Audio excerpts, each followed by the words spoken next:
네, 육회, 상쾌, 통쾌한 정치 해석, 그 서정욱의 법대로. 자, 2부에서는 이 성찰, 또 성찰한다던 조국의 개변, 그리고 정진석 판결 미스터리. 자, 이런 부분에 대해서 집중적으로 살펴보고, 과연 민주당, 이재명의 운명은 어떻게 될 것인지 그 부분도 짚어보도록 하겠습니다. 자, 먼저, 조국이 고문받은 적이 있나요? 없대요. 남산이나 남영동이 차라리 너를 잡아가서 고문해라. 고문해라. 그 조미를 이제 기소를 하니까. 산호맹으로 조금 이게 몇 달 구속됐겠지. 6개월 구속됐는데. 그러니까 예. 그거는 이제 말도 안 되고요. 예.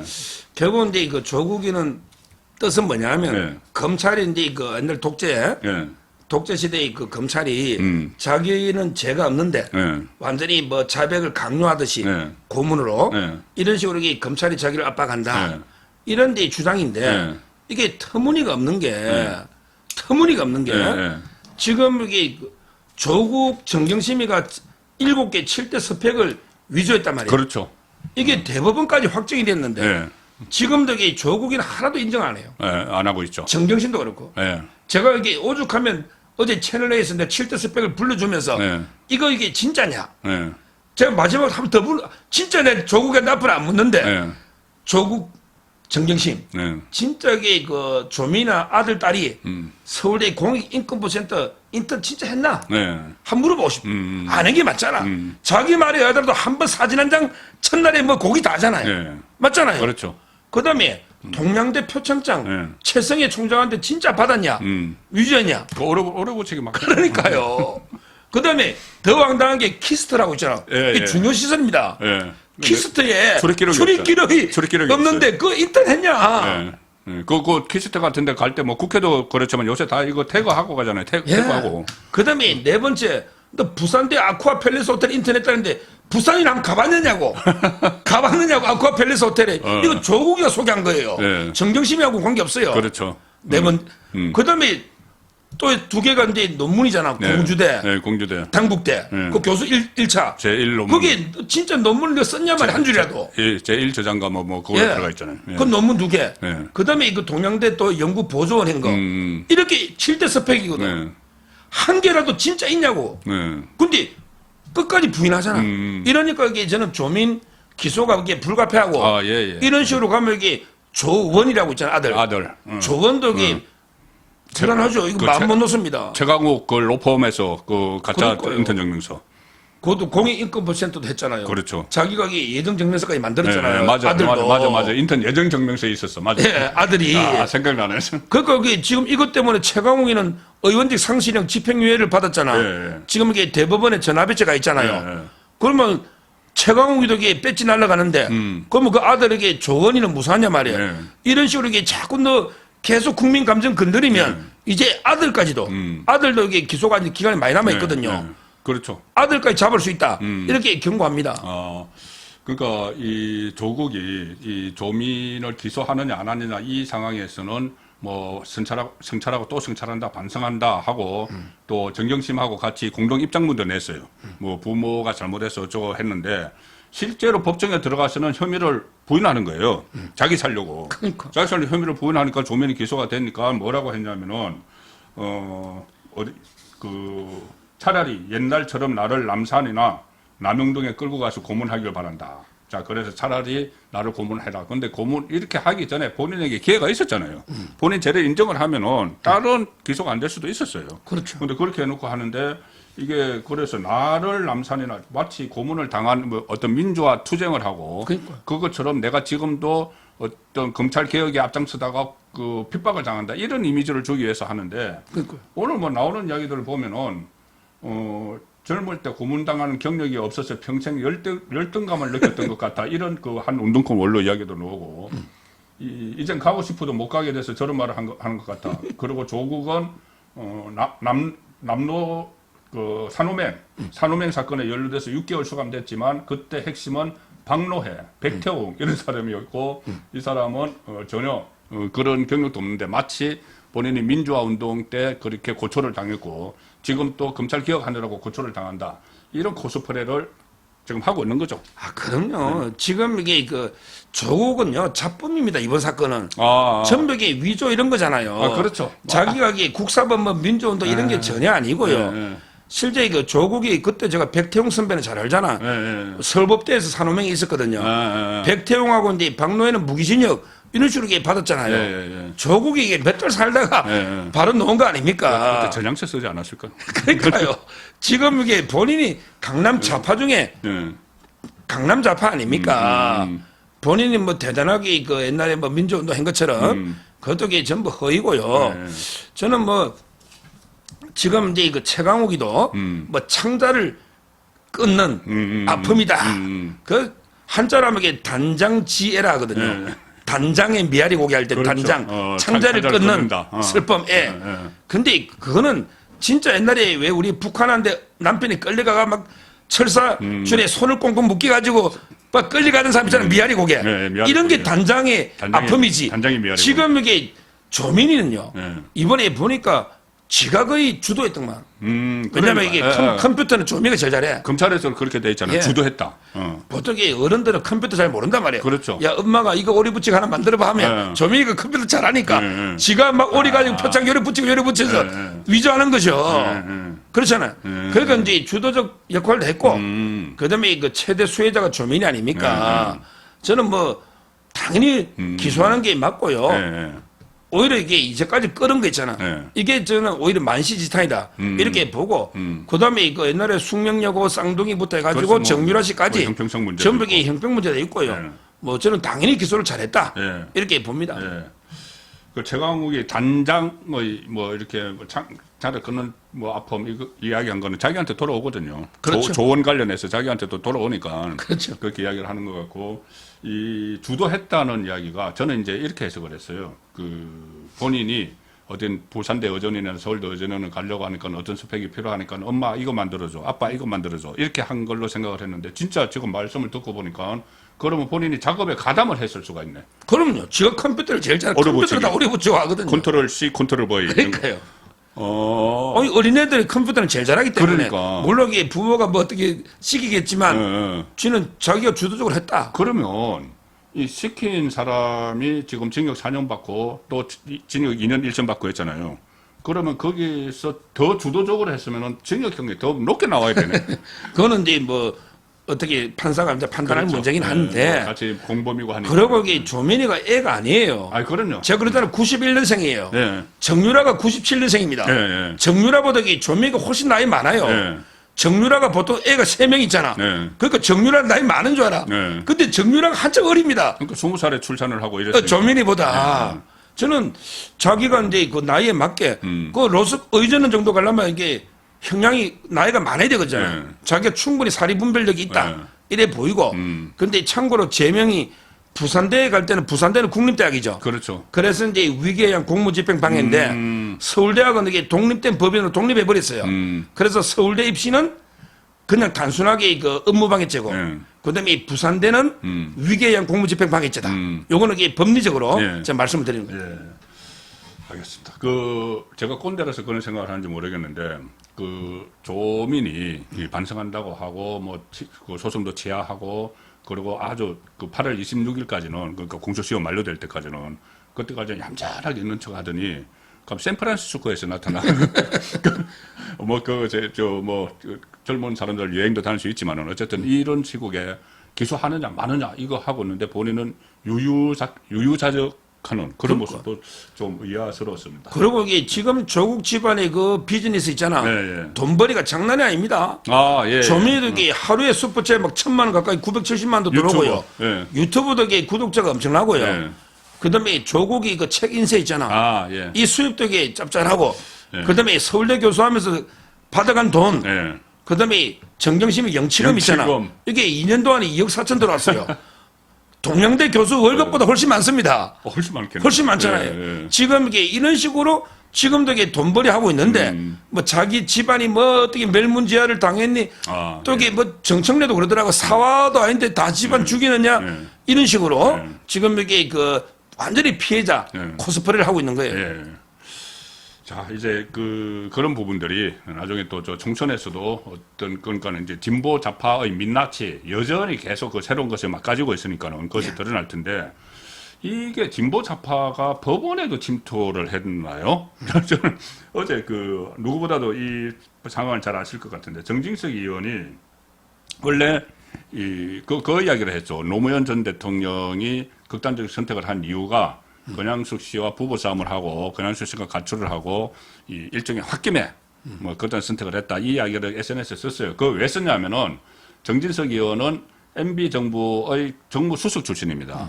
그러니 그때 박원순 서울시장이 노무현의 극단적 선택이 이명박의 정치 보복 때문이다. 이렇게 하니까 그것을 반박하기 위해서 그게 아니다. 이렇게 썼는데 그걸 이제 고소를 해서 원래 검찰에서는 재판에 안 넘기고 약식 기소를 해서 뭐 500만 원 구형 이렇게 했는데 이걸 법원에서 징역 10개월을 해버렸어요. 근데 도대체 무슨 이런 사건이 다 있어요? 징역 6개월 했는데. 징역 6개월이죠. 근데 판결문이에요. 예, 저도 판결 보니까 이거는. 판결문이 검사를 엄청나게 욕해놨더라고.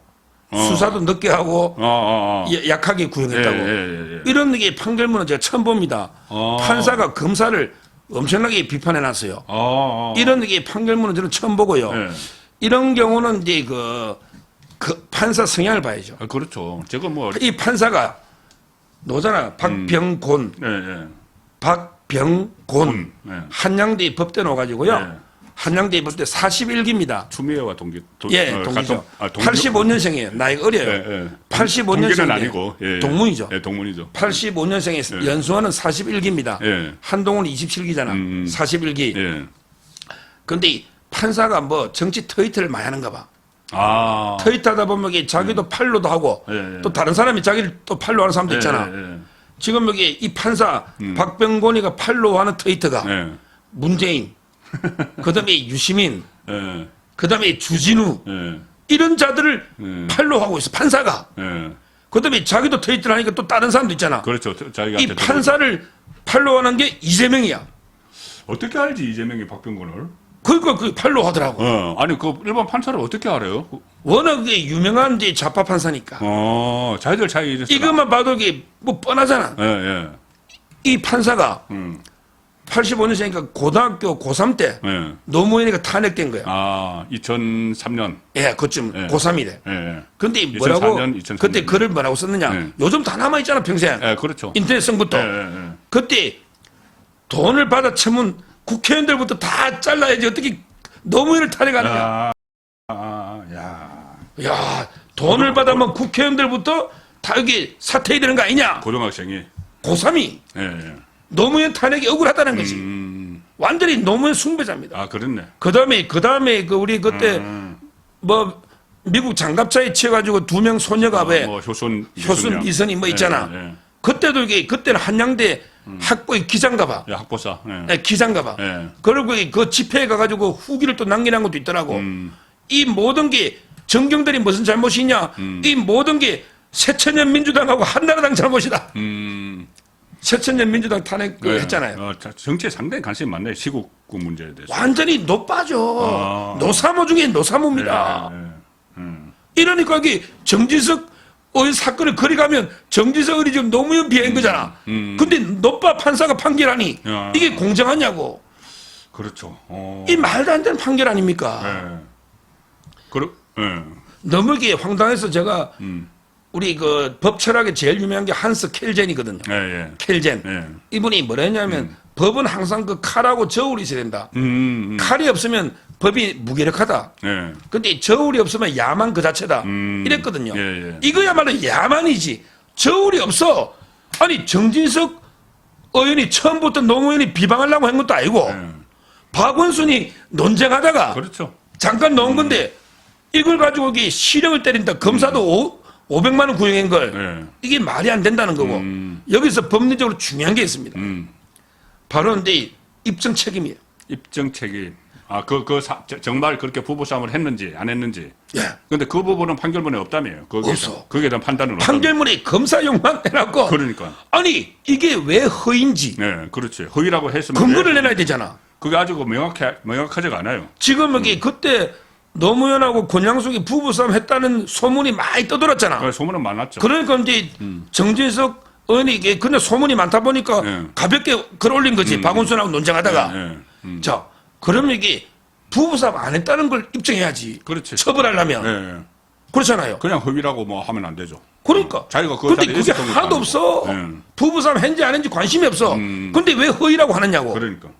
이게 말이 안 되는 저는 논리적으로도 판결이고. 근데 그나마 이 판결 보고 제일 놀란 사람들이 있지. 누구죠? 그 김의겸을 비롯해서 가짜뉴스. 그렇죠. 김의겸, 가짜뉴스. 안민석, 장경태. 야, 이게 6개월이면 우리는 무기징역이네. 가짜뉴스니까. 야, 전부 쫄아 있어. 이게 너 우파 판사한테 한번 걸려봐. 야, 이게 6개월이면 야, 우리가 만약에 우파 판사도 많아. 그럼요. 그러면 이게 우파 판사라기보다 법대로 하는 판사. 그렇죠. 야만의 그게 아니고 그렇죠. 야만 그러니까는 그 칼과 저울만 하는 게 칼과 저울을 가지고 같이 하는 사람들. 그렇죠. 칼만 가지고 하는 건 야만의 판사고. 예. 그런데 제대로 된 판사 만나면 너 이게 얼마나 오겠냐고 형량. 그러네. 지금 여기 김의겸이 안민석이 떡이 당기고 했잖아. 가짜뉴스로 다 판명이 됐잖아 그거는. 와, 이 청담동은 아니 근데 윤석열과 동백아가씨 불렀다는 거 아니야? 동백아가씨 한동훈과 윤도현 노래 불렀다는 거 아니야? 이거는 어떻게 책임지되느냐고. 김현장 판사 40명? 그러니까 그 변호사들.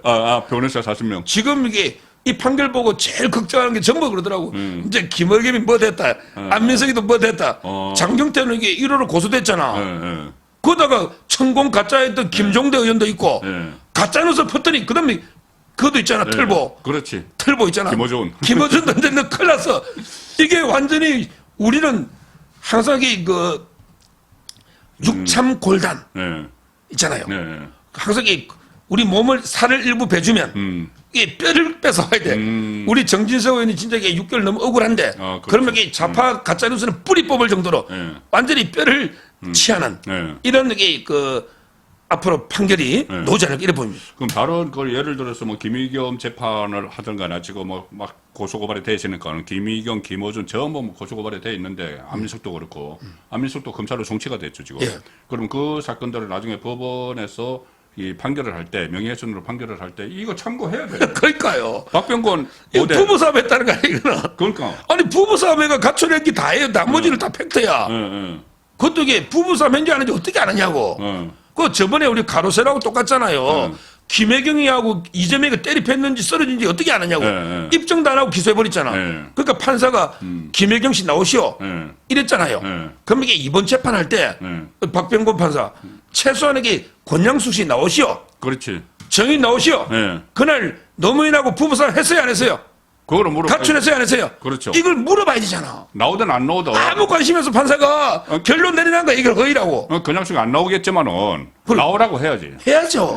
항소심에서는 반드시 권양숙을 정의 세워야 돼. 우리 가로세로는 김혜경을 정의 불렀잖아. 이게 법이야.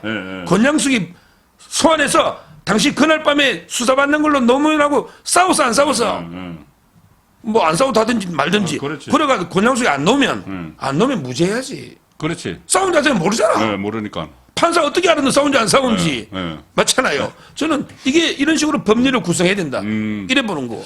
그렇죠. 야, 그러니까 이게 그 김명수 특히 그 문재인 정부 들어서 너무 정치 판결이 많은데 이 박병권은 그러니까 이런 거예요.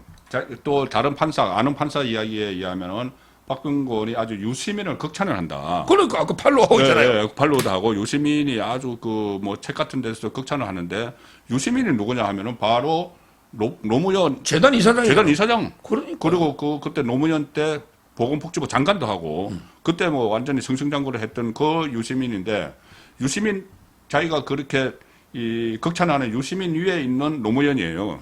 노무현이니까 노무현은 최고 존엄이야. 그렇죠. 최고 존엄을 이 정진석 의원이 건든 거야. 그러니까 이건 완전 정치적으로 이게 복글복이죠. 이제 정치 재판은 완전히 로또 복권이에요. 그럼 이게 요즘 판사 성향부터 따져본다니까. 우리가 정치 사건 변호할 때 제일 먼저 우리법 연구한 거 아닌가. 이거부터 검사해가지고 성향 따져가지고 이게 하면 이거 앞으로 이게 재판이 아니고요. 완전히 로또 복권처럼 돼버렸잖아요. 그렇네. 제가 이게 재미있는 일화를 소개하면 저번 주인데 판사 2명하고 변호사 제하고 그다음에 신문 기자가 있었어요. 술 먹다가 네. 조민이 기소해야 되냐 말아야 되냐 논쟁을 하다가 자, 잠깐. 판사 둘, 변호사 제하고 변호사 기자 한 명하고 1, 기자 1. 예. 기자 1은 법조 출신인가요? 정치부인가요? 법조인가요? 법조. 네, 법조. 예. 술 먹다가 이제 가볍게 조민이 기소를 해야 되냐 말아야 되냐 이게 화제가 된 거죠. 저는 이제 정치하기 절대 안 합니다. 제가 방송하는 거 알기 때문에 절대 안 합니다. 그러니까 이제 기자하고 판사 저끼리 논쟁하다가 완전히 족바가 있어요. 족바들이 많아요. 이 안에서 예, 이 바보다 이재명 바보다는 족바가 많아요. 제가 판사들 중에 보면 이재명 바는 별로 안 많아. 이재명은 여기 법조계에서도 사이드야. 근데 조국이는 서울법대 교수 출신이야. 아, 그렇겠네. 그래도 서울법대 안 하잖아. 이재명이 바는 별로 안 많아. 근데 족바가 많은데. 이 두 사람이 그러면 조국 한 명이, 그중에 한 놈이 족바야. 그 서울대 법대 나왔나요? 그렇죠. 판사인데. 근데 묵다가 컵을 집어 던지고 가버리더라고. 그러니까 이쪽에 싸움이 나가. 그러니까 변호사 한 분은 가만 계시고 기자 한 명하고 변호사는 제죠, 제. 그러니까 변호사는 그 정치 이야기 안 하니까 가만히 계시고 그 법조 기자 한 명하고 판사 한 명이 기소를 해야 된다고 하니까는 다른 판사 한 명이 컵 던지고 가버렸다. 싸우다가. 야, 이게 현실입니다. 판사들은 정치에 관심 많아요. 아니, 판사가 어떻게 아니, 어떤 판사는, 저하고 친한 판사는요, 만날 때마다 90%가 이재명 죽이 된다는 판사가 있어요. 그게 이재명이 걸리면 뼈도 못 추리지. 그렇지. 판사 중에 이재명이 진짜 욕할 사람 많다니까. 예. 근데 족바들은 좀 많고요. 예. 이런 식으로 이게 판사도 인간이고, 일반 판사도 성매매하다가 걸리는 게 판사 아닙니까? 성매매하다가 걸린 판사가 그렇죠. 판결할 때는 성매매를 의미 꾸짖고 이게 판사예요. 오히려 정치성이 더 강합니다. 야, 근데 이게 조금 전에 판사하면 던지고 나가버렸다는 사람이 그러면 조국의 제자일 수도 있겠네. 그런데 그 사람이 만약 항소심에 조국이 변론하면 무죄 때려버린다니까. 그 사람이 그 판사가 그 항소심에 들어가면은. 그러니까요. 또 이게 반대 성향이 들어가면 조국이 바로 그냥 법정고소시 얘기했지. 조국이 지금 그거 바라고 계속 시간 끌면서 뭐 판사 자기한테 유리한 판사 들어오도록 바라고 막 그럴 수도 있겠네. 그러니까 결국이 그 조국이가 1심에 2년 받았잖아. 그때도 판사들끼리 엄청나게 싸웠대. 제가 들어보니 그래가 타협한 게 실형은 때리되 법정구속을 하지 말자. 그 마모 판사 있잖아, 유명한 좌파. 끝까지 버티다가 야, 그럼 실형은 우리가 양보할게. 3명이 재판했거든. 근데 법정구속은 시키지 말자. 이게 타협이 되는 거죠. 어제 박병권이도 겁은 좀 많은가 봐. 왜냐하면 노무현 최고 존엄을 건드리면 정지석이 그 자리에서 6개월 구속해야 되잖아. 아, 그렇지. 이 뒷감당은 겁나는 거지. 그렇지. 말도 안 되는 거 했다가 항소심에서 바로 보석해주고 하면 이게 판사 이거 앞으로 형사재판 못 들어갑니다. 그렇게 되면. 그러니까 지도 쫄아가지고 실형은 때리는데 아이고 감히 겁이 나가 법정구속을 못하고 항소심에서 이제 하니까 자기는 이제 그 지휘차한테 보여주고 실형. 결국 항소심에 가면요. 이거 바로 이제 그 파기되고요. 아마 벌금으로 바뀔 것 같아요. 박병권 다음 총선 때 이름이 들릴지도 모른다는 그렇다 봐야죠. 이수진 판사, 그렇게 되네. 이탄희 판사, 네, 그러니까요. 최기상 판사, 정치하는 판사들, 전북의 정치 판사들이죠. 민주당 의원들이에요. 최기상, 그다음에 이탄희, 그다음에 이수진 이런 판사인데 앞으로 이게 박병권이도 들어가겠지. 야, 박병권하고 그 서 변호사님하고 같이 술 먹다가 튀어나간 사람, 그 사람도 나올 수도 있고. 그렇습니다. 어쨌든 이 판사들이 지금 정치를 하는 이 상황이 정말 정상적이지 않습니다. 정상적이지 않고 정치는 정치인들이 해야 되는데, 자, 또 이 정치인들이 정치를 해도 또 정치판은 그 난장판이에요. 자, 김은경 혁신위원장 이야기를 안 할 수가 없는데, 저는 이게 당이 쪼개지는 신호탄이 아닌가 봐요. 김은경이 폭탄 던져놓고 자기는 주랭랑 쳐버렸는데 이게 뭐냐면은 핵심은 두 가지죠. 하나는 대의원제 폐지, 하나는 그 중진하고 원로들 용퇴 이 두 가지인데 이게 둘 다 이재명에게 유리한 거고 그 비명계에게 불리한 거거든요.